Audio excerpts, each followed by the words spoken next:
안녕하세요. 배신의 장미입니다. 오늘의 사연 시작하겠습니다. 날이 조금씩 더워지기 시작할 무렵이었어요. 햇살이 따갑다기보단 기분 좋게 따스했던 그 초여름. 저는 이상하게도 마음이 싱숭생숭했죠. 그런 계절엔 꼭 누군가와 손을 잡고 거리를 걷고 싶어지고 결혼식장에서 흰 드레스를 입은 내 모습을 상상하게 되더라고요. 저도 그랬어요. 세상에서 가장 아름다운 신부가 되고 싶다. 주인공은 나고 사람들의 시선은 나에게만 머물고 그 중심에 내가 서 있는 어릴 적 읽었던 동화책 속 공주처럼 말이에요. 현실은 영화도 드라마도 아니지만 그땐 그렇게 꿈을 꿨어요. 그리고 그 꿈은 어느 날 정말로 현실이 되는 줄 알았죠. 사랑하는 사람과 결혼을 결심하게 되었으니까요. 하지만 그 꿈은 마녀처럼 불쑥 나타난 누군가로 인해 산산조각 나버렸습니다. 지금부터 그 이야기를 해볼까 해요.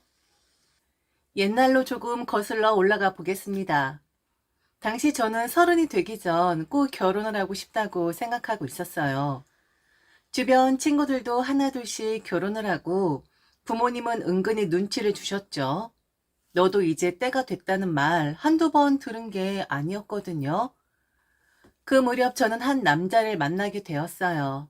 우연히 지인의 소개로 알게 된 그 남자는 제 또래였고 첫인상이 참 좋았어요.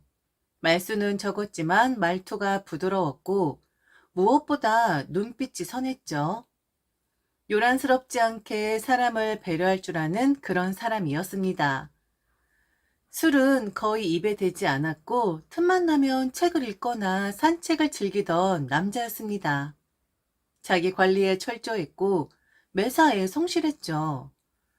사귀는 동안 다툼 한 번 없을 만큼 조심스럽게 저를 아껴줬어요. 처음엔 그저 조용한 성격이라 그런 줄 알았는데 시간이 지날수록 그게 그의 진심이라는 걸 느낄 수 있었습니다. 우린 1년 정도 연애를 했습니다. 짧다면 짧은 시간이었지만 저는 그 사람과 함께라면 어떤 미래든 괜찮겠다는 확신이 들었어요. 그는 대기업에 다니고 있었고 사회적으로도 안정적인 위치에 있었죠. 외모도 훤칠했고 깔끔하게 잘 다듬어진 인상이었어요. 딱히 흠잡을 데 없는 사람이었습니다. 그 시절에 저는 이 남자라면 내 모든 꿈을 함께 이룰 수 있을 것 같았어요. 평생을 함께 할 수 있겠다. 그런 믿음이 있었죠. 그 사람 역시 저와의 미래를 그리는 듯 했기에 우린 조심스럽게 결혼 이야기를 꺼내기 시작했습니다. 그렇게 모든 것이 순조로워 보였던 그 시절. 제가 꿈꾸던 동화는 끝까지 아름다울 줄만 알았는데 결혼 이야기가 오가다 보면 자연스럽게 각자의 가정사도 하나둘 드러나게 되잖아요.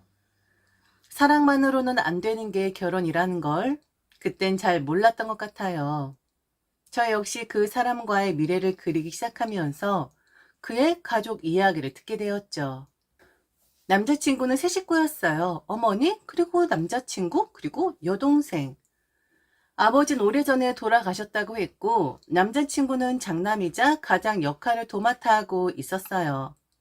그는 그걸 특별히 힘들어하거나 티내지 않았지만 말 속에 스치듯 드러나는 책임감 같은 게 있었죠.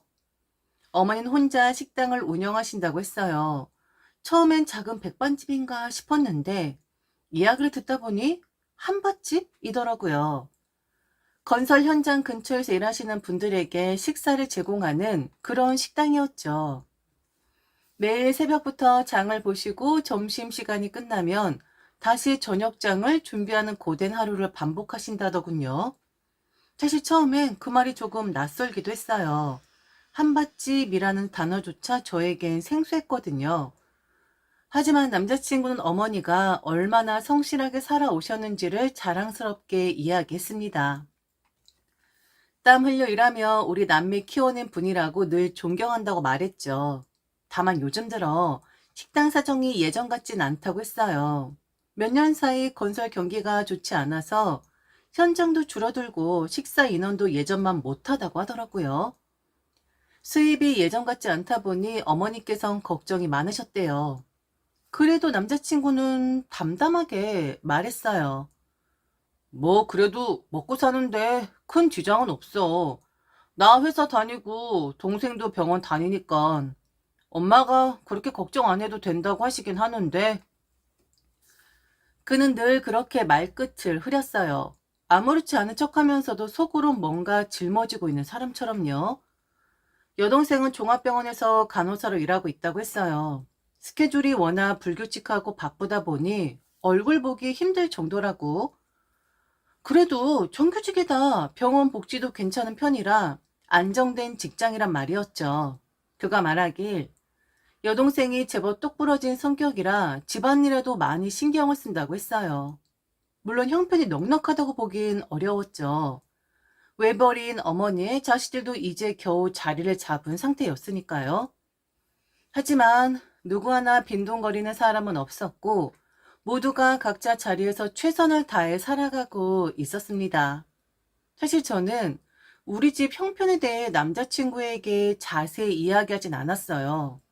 그게 숨기려 한 건 아니었지만 뭐랄까 괜한 선입견을 갖게 할까봐 망설여졌던 것도 있었죠. 우리 부모님은 건물을 두 채 갖고 계십니다. 사람들은 보통 건물주라고 하면 막연히 잘 산다고 생각하잖아요. 하지만 그게 꼭 맞는 말은 아니에요. 이자에 쪼들려 허덕이는 건물주도 많고 한두 가게만 공실나도 바로 손해가 나는 구조인 경우도 허다하죠. 심지어 임차인의 월세를 밀기라도 하면 그 한 달, 두 달 사이에 예상치 못한 지출이 생겨서 금세 자금 사정이 휘청이기도 해요. 우리 부모님은 그래도 비교적 안정적인 편이셨어요. 대출도 크게 없었고 임차인도 오래된 분들이라 신용이 괜찮았죠. 하지만 저는 그런 얘기를 굳이 꺼내고 싶지 않았어요. 특히 건물주의 딸이라는 그 말 한마디가 사람의 태도를 바꾸는 걸 몇 번 겪었기 때문에 더더욱 조심스러웠습니다. 예전에 한 번은 친구가 우연히 그 사실을 알게 된 적이 있었는데요. 그날 이후로 이상하게도 대화의 분위기가 달라졌어요. 야, 너네 집 돈 많구나? 하면서 웃긴 했지만 그 속엔 묘한 거리감이 있었습니다. 진짜 제가 아니라 제가 가진 배경을 먼저 보는 사람들? 그게 꽤나 부담스럽더라고요. 그래서였을 거예요. 남자친구에게는 우리 부모님도 소소하게 장사하시면서 사셔 라고 말했죠. 그가 식당 하시냐고 물었을 때도 그냥 아니 부동산 중개업이야 라고 툭 넘겨버렸어요. 사실 틀린 말은 아니었어요. 엄마는 세입자들 관리도 하시고 계약 갱신도 직접 챙기시니까 부동산 일 하시는 거나 다름없거든요. 하지만 그 말 안에 담긴 배경 그걸 모두 말하지 않았을 뿐이에요. 언젠간 다 말해야지. 결혼 전에 솔직히 이야기하자. 그렇게 마음을 먹고 있었습니다. 그런데 기회가 쉽게 오지 않더라고요. 말을 꺼내려다 다른 이야기로 넘어가고 괜히 제가 뭘 숨기는 사람처럼 보일까 싶어 말을 삼키고 그러는 사이 시간이 흘러버렸어요. 결국 상견례 자리에서도 그 얘기를 하지 못했습니다. 분명 어머니 쪽에서 신부 어머니, 아버지는 무슨 일 하세요? 라고 물으실 줄 알았거든요. 그런데 이상하게 그 질문이 끝내 나오지 않더라고요. 남자친구 어머니는 말수가 적으셨고 상대방을 불편하게 만들지 않으려는 성격 같았습니다. 그래서인지 서로 인사만 나눈 채 그 주제는 슬쩍 넘어가 버렸죠. 양가의 경제적 사정은 분명 조금 달랐어요. 하지만 그렇다고 해서 결혼을 준비하는데 큰 걸림돌이 있던 건 아니었습니다. 결혼 이야기가 구체화되다 보니 자연스럽게 돈 이야기도 빠질 수가 없었어요. 예식장, 예물, 신혼집, 혼수까지 누가 얼마를 내고 무엇을 책임질지에 대한 대화가 오가기 시작하더라고요. 남자친구와 저는 꽤 현실적인 커플이었습니다. 사랑도 중요하지만 결혼은 생활이니까요. 그래서 각자 모은 돈을 확인해 봤어요. 제가 남자친구보다 2천 정도로 더 모았더라고요. 생활비며 이것저것 빠져나가는 게 워낙 많았으니까 그런데 그 2천이 미묘하게 균형을 흔들더라고요. 그때 예비 시어머니가 나섰습니다. 그럼 내가 그 부족한 2천을 채울게요. 우리 애도 자존심 있지 않겠어요? 반반으로 해야죠. 공평하게. 처음엔 그 말씀이 고맙게 느껴졌습니다. 솔직히 요즘 같은 시대에 부모님이 자녀 결혼에 손을 보태는 게 당연한 일은 아니잖아요. 하지만 바로 이어진 말이 조금 묘했어요. 혼자 사는 여자라고 무시하시나요? 2천 정도야 나도 있어요. 순간 상견례 자리가 조용해졌어요. 정적이 짧지 않게 흘렀고 저는 그 말을 어떻게 받아들여야 할지 머릿속이 복잡해졌죠. 무시한 적 없는데? 혹시 우리 집 사정을 어렴풋이 짐작이라도 하고 계셨던 걸까? 아니면 그냥 자격지심이 조금 있으셨던 걸까? 그 순간 저는 예비 시어머니 말투에서 살짝 경직된 자존심을 느꼈고, 그래서 속으로, 이해해드려야겠다 싶었어요. 그런데 집으로 돌아오는 길 엄마가 그러시더라고요. 그, 사돈 되시는 분 말이다. 큰 이모랑 닮았더라. 그 말을 듣고 저는 조금 놀랐습니다. 큰이모는 엄마와 나란히 자란 언니인데 어릴 적부터 엄마에게 열등감을 가졌던 사람이래요. 그리고 결혼 후엔 그게 더 심해졌다고 했죠. 엄마는 좀 넉넉한 아빠를 만났지만 큰이모는 그렇지 않았거든요. 하지만 엄마가 옷을 하나 사면 꼭 똑같은 옷을 사고 가방을 들면 더 비싼 가방을 사드렸죠. 그러다 감당 못하고 신용카드 돌려막기까지 하더니 결국 이혼을 당했습니다. 그때 가족끼리 꽤 큰 일이었는데 시간이 흐른 후에야 엄마와 이모가 다시 연락을 주고받게 되었죠.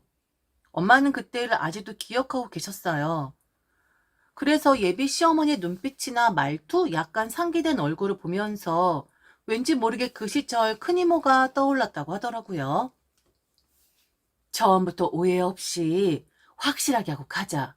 감추지 마. 엄만 단호했어요.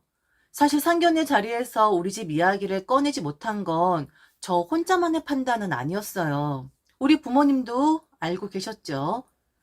워낙 조심스러운 분들이라 예전부터 건물주라고 말하고 다니지 마라. 괜히 날파리들이 달라붙는다. 라는 말씀을 입버릇처럼 하셨거든요. 돈 냄새 맡고 오는 사람들은 진짜 사람 아니야. 그게 엄마 아빠의 오래된 철칙이었어요.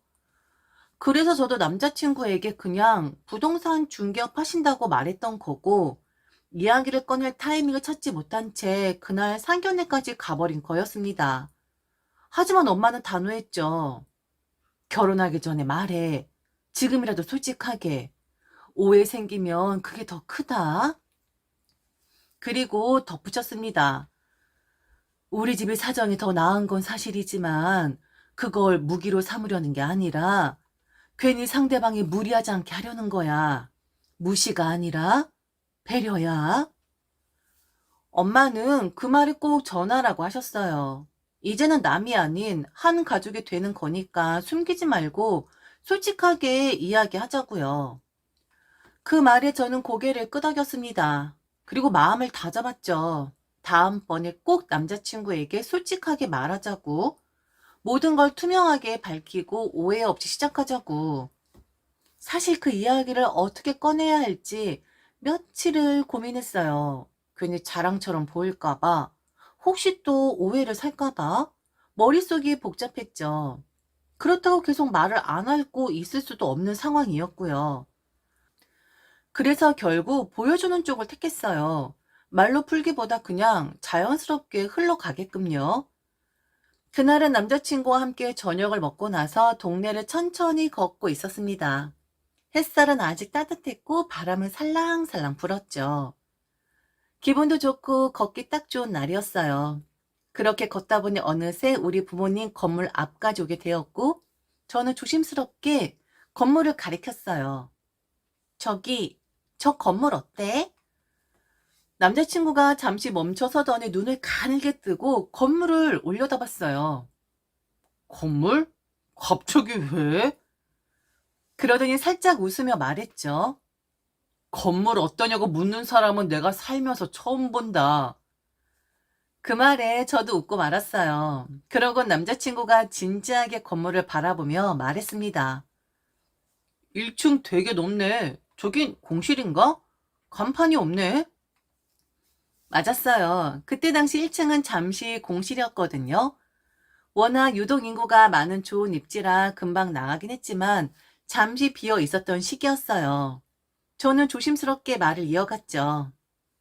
예전에 핸드폰 가게가 있었던 것 같아. 지금은 다른 데로 옮겼고 곧 들어올 거야.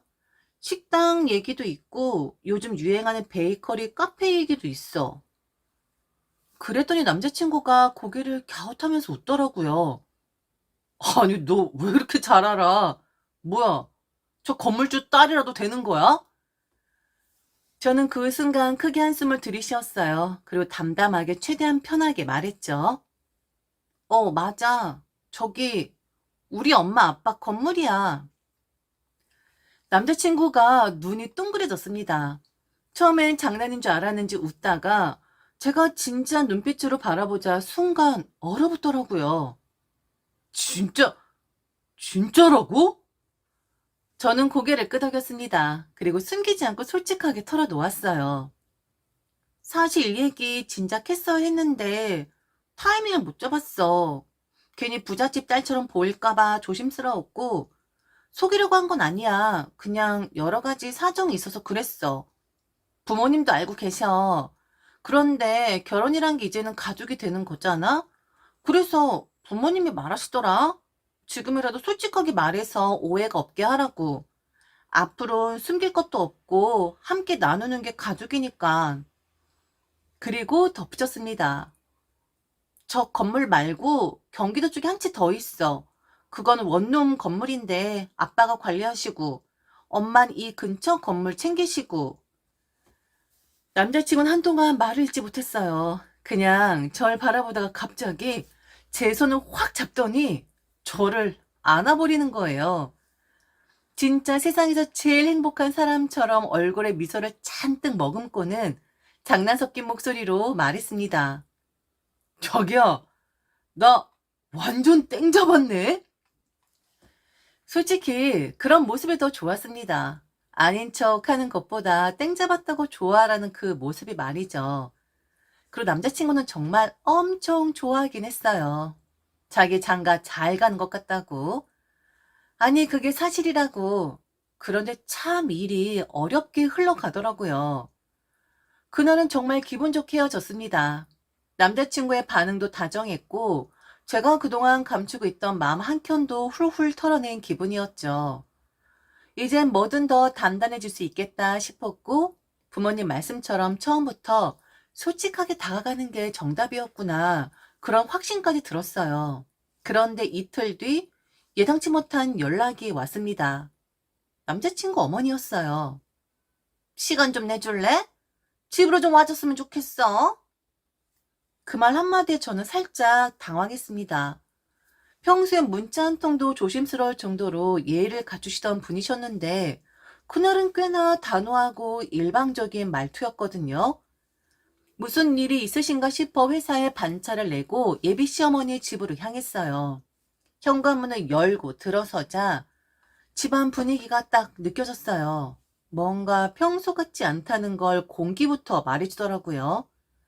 어머니 예전처럼 웃지도 않았고 그 흔한 따뜻한 인사말도 없이 곧장 저를 이방 저방 데리고 다니기 시작했어요. 여기 이 베란다 확장해야지. 요즘 이거 그대로 두는 집 없어. 저 장롱 봐봐. 저건 촌스럽고 칙칙해서 안 돼. 조립시로 싹 다 바꿔야겠다. 그리고 화장실은 이건 뭐 싹 다 해야지. 전체 공사 들어가야 해. 그 말들이 뭔가 이상했어요. 결혼하고 나면 집을 따로 구할 텐데 왜 이 집을 기준으로 수리를 말하는 거지? 싶었죠. 게다가 어투도 심상치 않았습니다. 그제 어머니가 제 눈을 똑바로 보면서 말하셨어요. 너 건물주 딸이라며? 왜 일부러 말 안 했니? 혹시 내가 뭐라도 요구할까 봐? 처음부터 말했으면 이런 배신감은 안 느꼈을 거야. 너 실수한 거야? 그 말에 저는 입을 꾹 다물 수밖에 없었어요. 분명 그런 의도가 아니었는데 이렇게까지 감정이 상하신 줄은 몰랐거든요. 그리고 이어진 말이 정말 충격이었죠. 나는 대놓고 좀 팔아야겠다. 이제 곧 가족 되는데 그 정도 할 수 있는 거잖아. 건물주 딸이면 이 정도는 아무것도 아니잖아. 당황했습니다. 그 순간에 무슨 말을 해야 할지도 몰랐어요. 마치 제가 숨긴 죄인이라도 된 듯한 기분이 들었죠. 저는 조심스럽게 말을 꺼냈습니다. 일부러 그런 게 아니에요. 정말 이렇게 기분 상하실 줄은 몰랐어요. 제가 건물주 딸이든 아니든 저는 변한 게 없잖아요. 전 어머니께 처음부터 진심이었어요. 그러자 어머니가 한숨을 푹 쉬며 말했어요. 너희 부모님한테는 2천만 원이 우스울 수 있겠지. 근데 나한텐 그게 전 재산이나 마찬가지야. 그걸 내가 내겠다고 할 때 네가 그 순간 말했어야 했던 거야. 그게 예의야. 근데 안 했지. 왜? 날 무시한 거잖아. 그 순간 어머니의 목소리는 조금 떨리고 있었습니다. 억울함, 서운함, 그리고 어쩌면 자격지심 같은 게 뒤엉켜 있었죠. 그게 너무 격하게 흘러나오다 보니 저는 더 이상 아무 말도 할 수가 없었어요. 그날 저는 어머니를 진정시킨 후에 겨우겨우 집을 나섰습니다. 그리고 돌아오는 길에 남자친구에게 전화를 걸었죠. 그는 놀란 기색이 역력했습니다. 진짜? 엄마가 그렇게까지 말씀하셨어? 아니야, 전혀 몰랐어. 우리 엄마가 그렇게 나오실 줄은 진짜 상상도 못했어. 내가 해결할게. 그러니까 자기야, 마음 쓰지 마. 내가 어떻게든 할게. 그렇게 전화를 끊었지만 제 마음 한켠은 무거웠습니다. 속상함과 당혹감이 뒤섞여 있었죠. 그런데 다음날 아침 카톡 하나가 와 있었어요. 보낸 사람은 예비 시어머니였습니다. 미안하다. 어젠 내가 너무 과했다. 억지 부렸어. 말이 되는 억지를 부렸어야 했는데 미안하다. 그 한 줄에 저는 그래도 이 일이 한 번이 진통이었기를 바랐어요. 사람이 살다 보면 감정이 격해질 수도 있으니까 서로 맞춰가다 보면 이해할 수 있는 날이 올 수도 있겠지 싶었죠. 정말 그렇게 생각했죠. 그때 말이에요. 하지만 그보다 더 어마어마한 일이 곧 터져나오게 될 줄은 그땐 정말 상상도 못했습니다. 그날은 정확히 일주일 뒤였어요. 예비 시어머니와의 작은 충돌이 있었던 그날 이후 남자친구가 조심스럽게 마련한 식사 자리였죠. 엄마가 미안하다고 하셨고 직접 얼굴 보고 다시 얘기 나누면 오해도 풀릴 거야. 그렇게 말하는 남자친구를 보면서 솔직히 처음엔 좀 망설여졌어요. 상처가 완전히 아물지 않았는데 다시 마주 앉는다는 게 쉬운 일은 아니었죠. 하지만 저도 결혼을 하겠다는 사람이었고 한 번의 갈등으로 관계를 틀고 싶지 않았어요. 노력하는 남자친구를 보니 저도 이 관계에 책임을 다해야겠다는 생각이 들었습니다. 그래서 약속된 장소로 향했습니다. 레스토랑에 도착하니 예비 시어머니는 평소처럼 단정한 차림으로 먼저 와 계셨어요. 그날따라 표정도 밝아 보여서 그래, 다시 잘 풀릴 수도 있겠다 하는 희망도 생겼죠. 자리를 잡고 앉아 이런저런 이야기를 나누며 식사를 이어가던 중 예비 시어머니가 잠시 말을 멈추더니 숟가락을 내려놓고 조심스레 말을 꺼내셨어요. 저기, 너희 부모님 건물 1층, 그거 나 좀 줄 수 있을까? 한순간 숟가락을 들고 있던 제 손이 굳어졌어요. 처음엔 농담인 줄 알았습니다. 하지만 어머니는 무척 진지한 눈빛이었죠. 네? 제가 되물었습니다. 그러자 어머니가 말했어요. 1층 되게 넓고 좋더라. 내가 거기다가 식당 하나 열고 싶어서. 정말 뜬금없는 말이었습니다. 우리는 지금까지 사과와 이해, 관계 회복을 위해 만난 자리였는데 갑자기 부동산 이야기가 튀어나오다니 저는 이해가 가지 않았어요. 그래서 조심스럽게 다시 물었죠. 갑자기 그런 말씀을 왜 하시는 거예요? 아직 공실이긴 하지만 그건 부모님이 관리하시는 건데. 어머닌 제 말이 끝나기도 전에 말을 이어갔어요. 내가 그 절에 들어가면 서로 좋잖아. 괜히 다른 사람한테 주느니 나 같은 사람한테 주는 게 낫지. 안 그러면 글쎄 결혼하고 나면 너희 부부가 날 모셔야 할지도 몰라. 그 말이 뭔가 이상하게 들렸습니다. 정말로 노골적인 거래 같았죠. 어머니 이어서 말했습니다. 난 너희한테 기대서 살고 싶은 생각은 없는데 만약 네가 그 자리 내어준다면 나는 내 힘으로 식당 열고 내 밥벌이하면서 살 수 있잖아. 그게 서로 편한 거 아니겠니? 그제야 저는 확실히 깨달았습니다. 이건 요청이 아니라 조건이었어요. 자리에 앉을 거면 너희 부부가 나를 책임져라. 그런 말투였죠. 게다가 결정적으로 어머니가 이렇게 덧붙였습니다. 네 부모님한테 그렇게 말해. 그럼 바로 알아들으실 거야. 딸 씨 보내면서 시어머니 한 명 자리 하나 주는 게 그렇게 어려운 일이겠니? 그 순간 저는 정말 할 말을 잃었어요. 그 자리에서 바로 채기가 올라오는 느낌이었고 밥맛이 싹 사라졌습니다. 그래도 최대한 차분하게 말했습니다. 어머니, 죄송하지만 그건 안 될 것 같아요. 그 공간은 부모님께서 직접 운영하시고 관리하시는 거라 제가 결정할 수 있는 부분이 아니에요. 그러자 남자친구가 갑자기 끼어들었어요. 근데 자기야, 엄마 손맛 괜찮아. 거기다가 엄마 식당 열면 오히려 건물값 더 올라갈 수도 있어. 그 건물 더 높게 세워주실 거야. 정말로. 그 말에 저는 눈을 질끈 감았습니다. 이게 지금 진심이야? 하고 속으로 생각했죠. 그런데 그는 또 말을 이어갔습니다. 그리고 그 건물 자기 거 아니잖아. 부모님 거잖아. 부모님께 여쭤보지도 않고 왜 그렇게 바로 거절부터 해? 그 말이 너무 당황스러웠어요. 그래서 저는 단호하게 말했죠. 지금 그게 말이 된다고 생각해? 이건 우리가 결혼해서 새 식구가 되는 문제인데 왜 갑자기 자리를 요구하고 앉으면 우리가 어머니를 모셔야 한다는 식으로 말씀하시는데? 그런데 어머니는 전혀 물러서지 않았습니다. 오히려 더 당당하게 말씀하시더군요. 어차피 그 건물 결혼하면 우리 아들 거 되는 거나 다름없지 않니? 내가 미리 1층 딱 차지하고 있으면 이상한 사람들 내가 미리 차단해 줄 수 있고 그리고 내가 있으니 니들 든든하고 마음 편하잖아. 그게 뭐가 그렇게 이상한 얘기니? 그 말을 듣는 순간 정말 어이가 없었어요. 입안 가득 밥을 넣고 있던 남자친구와 예비 시어머니는 마치 아주 자연스럽게 아무렇지도 않다는 듯 그 1층을 내어달라고 했어요. 그 말투, 그 표정, 그 분위기. 마치 제가 당연히 그걸 내줘야만 사람처럼 말하더군요. 저는 더는 입을 다물 수가 없었습니다. 숟가락을 천천히 내려놓고 조용히 말문을 열었죠. 정말 말씀드리고 싶지 않았지만 그 건물은 제 부모님 거예요. 저는 그걸 제 것처럼 여긴 적도 없고 부모님은 언젠가 그 건물 사회에 환원하고 싶다고 하셨어요. 우리 딸이 욕심 안 내고 스스로 삶을 잘 꾸리면 그걸로 충분하다고 말씀하시던 분들이에요. 그 말하고 나니 어머니는 잠시 말을 멈췄고 남자친구도 눈을 껌뻑거리며 저를 바라봤어요.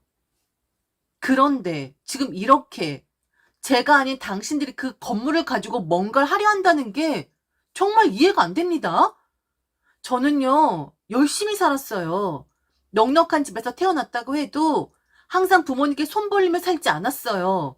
대학 때부터 아르바이트로 제 용돈 스스로 벌었고 취업해서 독립하고 나서도 제 삶을 제가 감당하며 살아왔습니다.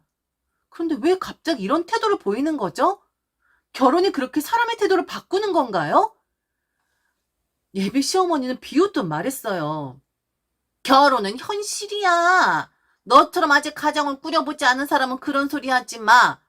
여잔 결혼하면 시댁을 챙기게 되어 있어.